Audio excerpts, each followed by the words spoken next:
Mesdames, Mesdemoiselles et Messieurs, bonsoir à nouveau, bonsoir à toutes et à tous. Soyez encore une fois les bienvenus. Vous êtes sur votre tribune adorée, la tribune d'éveil des consciences. Alors évidemment que vous êtes sur la tribune d'éveil des consciences. Nous, Africains, il faudrait qu'on fasse très attention. Je n'ai pas cessé de vous le dire ici sur la tribune d'éveil des consciences que les Occidentaux sont en train, à ce jour, de passer par plusieurs mécanismes, par plusieurs manières pour mettre main sur l'Afrique. Puisque l'Afrique est en train de les échapper. L'Afrique est en train de s'orienter vers la Russie, vers de nouveaux horizons qui apportent le bonheur à l'Afrique. Ils ne veulent pas laisser l'Afrique les échapper.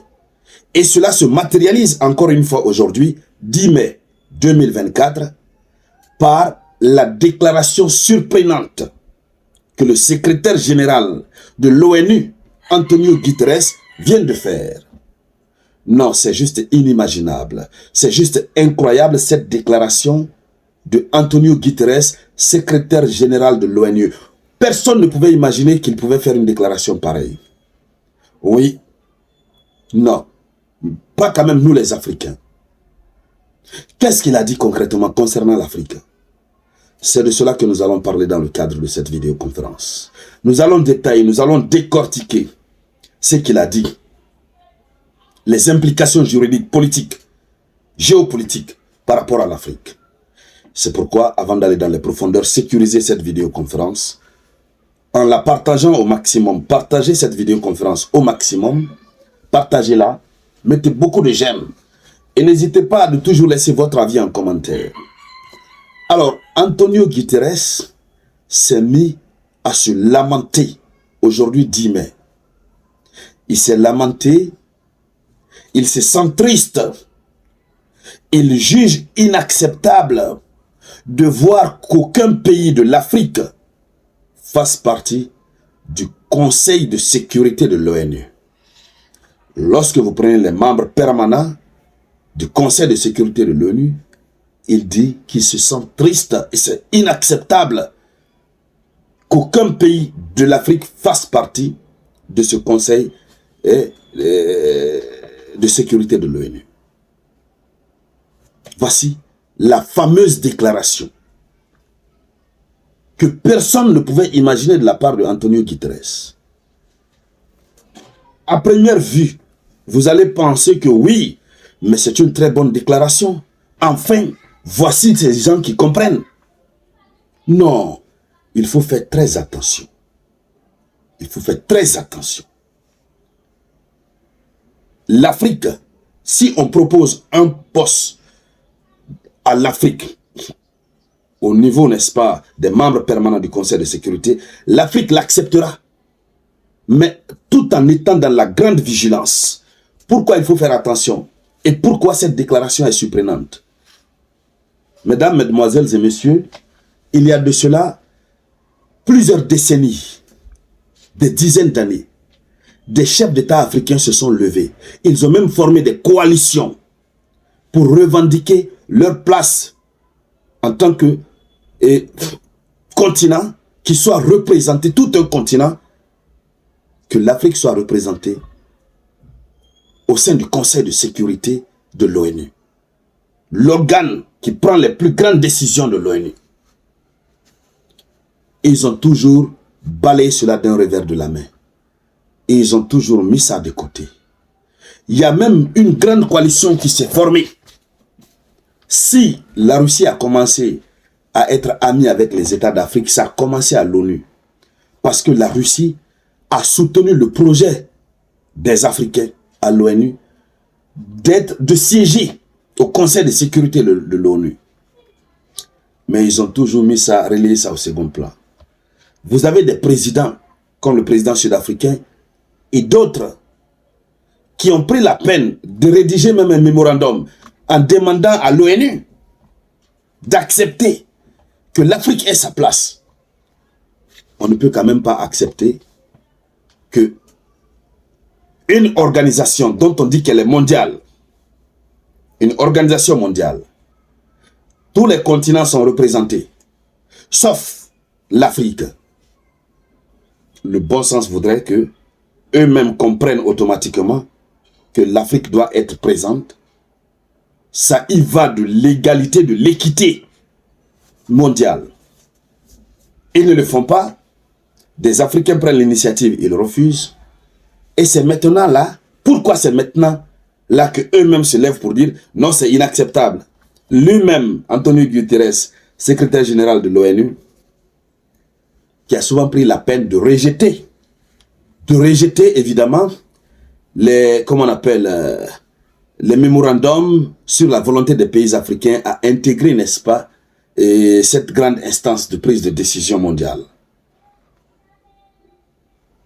C'est lui qui a toujours rejeté. C'est maintenant lui qui se lève. Il faut faire très attention. Pourquoi subitement ils sont devenus gentils comme ça? Pourquoi? Mais c'est parce qu'ils ont compris que l'Afrique a compris. Ils ont compris que l'Afrique a compris. Et ça, c'est à travers la synergie d'action, d'éveil des consciences, des actes que nous posons au quotidien, que ce soit nous, que ce soit les dirigeants. Quand je dis synergie d'action, c'est tout le monde. Ils ont compris que l'Afrique a compris et qu'on s'en fiche pas mal de ce qu'on appelle l'ONU. Ils suivent nos discours, que ce soit sur les réseaux sociaux, que ce soit sur les médias. Ils nous suivent. Ils suivent la jeunesse africaine. Ils ont compris que nous, on s'en fiche désormais de leur institution qu'on appelle l'ONU. Ils lisent les commentaires. Ils savent que nous considérons désormais l'ONU comme étant une institution occidentale qui n'a aucun intérêt pour l'Afrique. On n'a plus besoin de l'ONU. La preuve, c'est que on a des chefs d'État qui chassent l'ONU. Dans plusieurs pays d'Afrique aujourd'hui, on dit à l'ONU, allez-y, va-t'en. On n'a plus besoin de vous. Donc, ils ont compris. Et pendant qu'on dit à l'ONU, va, on dit à la Russie, viens. Viens. La Chine, vient. Ils ont compris que l'Afrique est en train de faire des grands choix. Maintenant, comment tenter de séduire l'Afrique? Ce que l'Afrique a demandé il y a longtemps et qu'ils ont refusé. Il faut tenter de proposer ça à l'Afrique. Si l'Afrique accepte, si les dirigeants acceptent, on va les amadouer. On les met là-bas. Peut-être on va les mettre là-bas sans veto. En tout cas, on les met quelque part là-bas sans vraiment une feuille de route. C'est une tentative de séduction. C'est pour dérouter l'Afrique. C'est pour nous faire quitter sur notre chemin. Tout ce que moi je demande, s'ils veulent, il n'a même pas besoin de se lamenter par rapport à ça. Laissez-moi vous lire, n'est-ce pas, ce qu'il a dit. S'ils veulent, ils n'ont qu'à donner un poste à l'Afrique. On va accepter bien, on va siéger. On va siéger. Mais on ne fera plus en Afrique ce qu'eux ils veulent. Il dit ceci. Il dit, il n'y a pas un seul membre permanent africain au Conseil de sécurité de l'ONU. C'est inacceptable. Voici la déclaration qu'il a faite. Alors, nous connaissons déjà, pour ceux qui ne savent pas, je vais rappeler, les membres permanents du Conseil de sécurité de l'ONU. On a la Russie, les États-Unis, la Chine, la France et le Royaume-Uni. Donc, eux, ils ont un droit de veto. C'est maintenant que Antonio Guterres juge inacceptable que l'Afrique ne participe pas. Combien de mémorandums, combien de réunions ont été tenues à ce sujet? Peuple d'Afrique, réveillons-nous. Réveillons-nous. Et Dieu merci, on est déjà éveillés, la majeure partie. Mais continuons à élargir le message d'éveil des consciences autour de nous. Ces gens-là, ils vont monter, ils vont descendre. Nous serons toujours là pour exposer leur malice. Sinon, ce qu'il dit là, si c'était l'Afrique ancienne, on l'a dit, non, Guterres, il nous aime. Voici un Guterres, n'est-ce pas, qui pense au moins à l'Afrique. Quoi? Cette pensée pour l'Afrique, c'est pas pour le bonheur de l'Afrique, c'est pour mieux sucer l'Afrique. C'est pour mieux les permettre de mieux s'implanter encore en Afrique, puisqu'on a demandé aux troupes onusiennes de partir. Les troupes onusiennes qui étaient au Niger, au Mali et autres, on les a demandé de partir. Et dans d'autres pays africains, Centrafrique et autres, RDC, on est en train de demander leur départ. Donc ils doivent faire en sorte que l'amour continue de rester entre eux et l'Afrique. Surtout que beaucoup d'entre eux savent que l'Afrique n'est pas un continent à abandonner maintenant là. Puisque l'avenir du monde se joue en Afrique. dans les prochaines années à venir. C'est pourquoi ils ne veulent pas du tout laisser l'Afrique. Alors, mesdames, mesdemoiselles et messieurs, je voulais aller dans beaucoup de détails, mais voilà, je ne veux pas vous prendre assez de temps. Merci alors à toutes et à tous. Merci de partager cette vidéoconférence au maximum. N'oubliez pas de cliquer sur suivre pour vous abonner. Et tous ceux qui ne sont pas encore abonnés à notre chaîne YouTube, rejoignez-nous sur YouTube. Tapez dans la barre de recherche le Samouraï Théa. Le Samouraï Théa. Vous allez retrouver la chaîne et vous vous abonnez. Vous rejoignez la lutte. Si vous nous suivez ici sur YouTube, cliquez ici sur la cloche de notification. Activez la cloche de notification pour ne plus rater nos vidéoconférences. Ici, c'est la tribune d'éveil des consciences. C'est de cela qu'il s'agit. Merci à toutes et à tous. À tout à l'heure. C'était la voix de votre unique samouraï.